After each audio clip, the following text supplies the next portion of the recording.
बिस्मिल्लाहिर्रहमानिर्रहीम। अस्सलाम वालेकुम वरहमतुल्लाहि वबरकातुहू। मैं हकीम नवीद और आप देख रहे हैं मेरा यूट्यूब चैनल हकीम नवीद ऑफिशियल। आज का नुस्खा बड़ा दिलचस्प है। दो चीज़ों का मुरक्कब, दोनों को बनाने का, इस्तेमाल करने का तरीका और इनकी तासीर आपकी खिदमत में अर्ज़ करूँगा। एक चीज़ का नाम छुहारा, ये अमूमन हमारे रेसिपीज़ में और खानों में इसका इस्तेमाल किया जाता है। दूसरी चीज़ लौंग है, लौंग भी मसाला जात में इसका इस्तेमाल किया जाता है। छुहारा पाकिस्तान के अंदर कसरत से पाया जाता है। लौंग की पैदावार पाक व हिंद में बहुत ज़्यादा होती है। लौंग की तासीर खुश्क और गर्म दर्जा सौ में पाई जाती है। छुहारे की तासीर खुश्क और गर्म दर्जा 2 में पाई जाती है। छुहारे का ज़ायका मीठा लजीज होता है। लौंग का ज़ायका तुर्श और थोड़ा सा कड़वा होता है। छुहारे के दाने लेने हैं 3 और लौंग के दाने लेने हैं 7। 3 छुहारे लेकर इनकी गुठली निकाल लें और 7 लौंग लेकर इसके छोटे छोटे पीस कर लें, टुकड़े कर लें। इन दोनों चीज़ों को 1 पाव दूध के अंदर भिगो के कम से कम 3 घंटे और ज़्यादा से ज़्यादा 12 घंटे रखें। उसके बाद दूध को आग पर चढ़ा दें।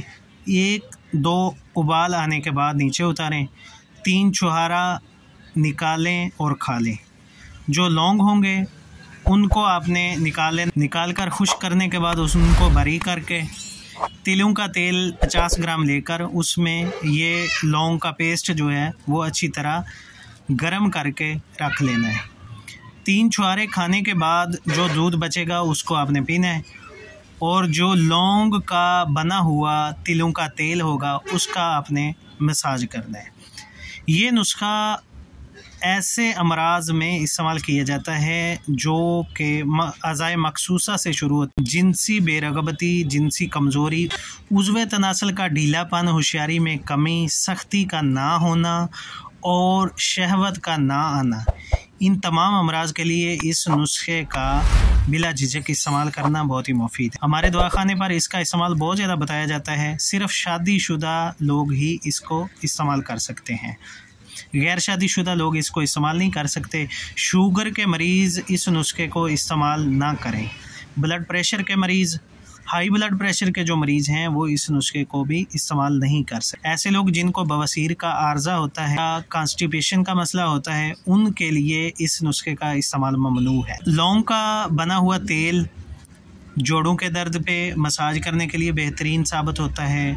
पट्ठों की मालिश के लिए बेहतरीन साबित होता है। ऐसे मरीज़ जिनको फालज या लकवा का झटका लगा उनके लिए तो ये बेहतरीन असर रखता है। इसके अलावा जिन मर्दों का उज़्वे तनासल ढीला हो, छोटा हो, पीछे की तरफ चिपका हुआ हो, ऐसे मर्द हजरात इसका मसाज करना शुरू करें, इंशाल्लाह बेहतरीन रिजल्ट मिले। उज़्वे तनासल पर इस तेल का मसाज करने का सही तरीका ये होता है, उज़्वे तनासल की निचली रग को छोड़ना है, उसके ऊपर मसाज नहीं करना और तेल नहीं लगाना, और आगे वाला सपारी वाला हिस्सा यानी जिसको कैप बोलते हैं उसके ऊपर भी तेल नहीं लगना चाहिए।